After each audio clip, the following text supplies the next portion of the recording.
ეროვნულმა ბანკმა რეფინანსირების განაკვეთი უკვე მე-12-ად უცვლელად 8%-ზე დატოვა. რაც იმას ნიშნავს, რომ მომხმარებლებს, რომელთაც ცესხი რეფინანსირების განაკვეთზე აქვთ მიბმული, ყოველთვიური სასესხო შენატანი არც შეუმცირდებათ და არც გაეზრდებათ. ცენტრალური ბანკი შედარებით მაღალი 5.2%-იანი ინფლაციის ფონზე რეფინანსირების განაკვეთის ცვლილების საჭიროებას ვერ ხედავს. ეროვნული ბანკი განმარტავს, რომ მიზნობრივ 3%-იან მაჩვენებელთან შედარებით ინფლაციის ზრდას ძირითადად სურსათის ინფლაცია განაპირობებს, რასაც მხოლოდ დროებითი გავლენა აქვს და მისი ეფექტები ეტაპობრივად იწურება. ეროვნული ბანკის მოლოდინით 2025 წელს ინფლაცია საშუალოდ 4%-ის ფარგლებში იქნება. 2026 წელს კი 3.5%-მდე შემცირდება.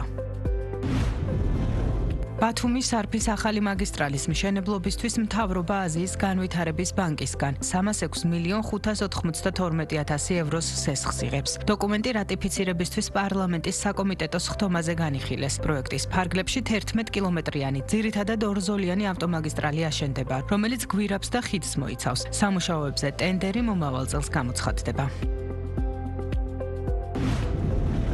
სურსათის ეროვნულმა სააგენტომ წელს ეტიკეტირების 770 სამართალდარღვევა გამოავლინა და მათზე კანონით განსაზღვრული ზომები გაატარა. როგორც სააგენტოში განმარტავენ, სახელმწიფო კონტროლის ფარგლებში ქვეყნის მასშტაბით მოწმდება სუპერმარკეტები, სასურსათო მაღაზიები, საზოგადოებრივი კვების ობიექტები, საკონდიტროები და აგრარული ბაზრები. სურსათის ეროვნული სააგენტო მოუწოდებს მომხმარებელს სურსათის შეძენის დროს ყურადღებით გაეცნოს ეტიკეტზე განთავსებულ ინფორმაციას, ვარგისიანობის ვადებს, ალერგიის ან მუმატებული მგრძნობელობის გამომწვევი ზოგიერთი ნივთიერების ან პროდუქტის შემცველობას. დარღვევის აღმოჩენის შემთხვევაში კი დატოვა შეტყობინება სააგენტოს ცხელხაზზე.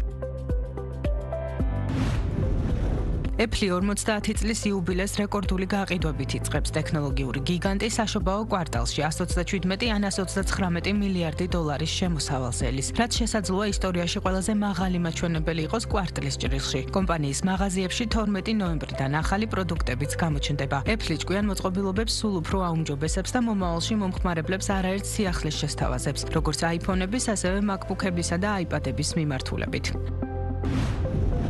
Amazonis აქციები 4%-ით გაიზარდა. ზრდა მას შემდეგ დაფიქსირდა, რაც კომპანიამ OpenAI-სთან 38 მილიარდ დოლარიანი შეთანხმების შესახებ განაცხადა. გარიგების ფარგლებში OpenAI გამოიყენებს Amazonis სერვისების ინფრასტრუქტურას და Nvidia-ს 100,000-ობით ჩიპებს ხელოვნური ინტელექტის მოდულების გასაშვებად. როგორც უცხოური მედია წერს, პროექტი ეტაპობრივად განხორციელდება და 2026 წლის ბოლომდე სრულ მასშტაბს მიაღწევს. ეს პარტნიორობა OpenAI-სთან ბოლო პერიოდში გაფორმებული სხვა მასშტაბური გარიგებების გაგრძელება.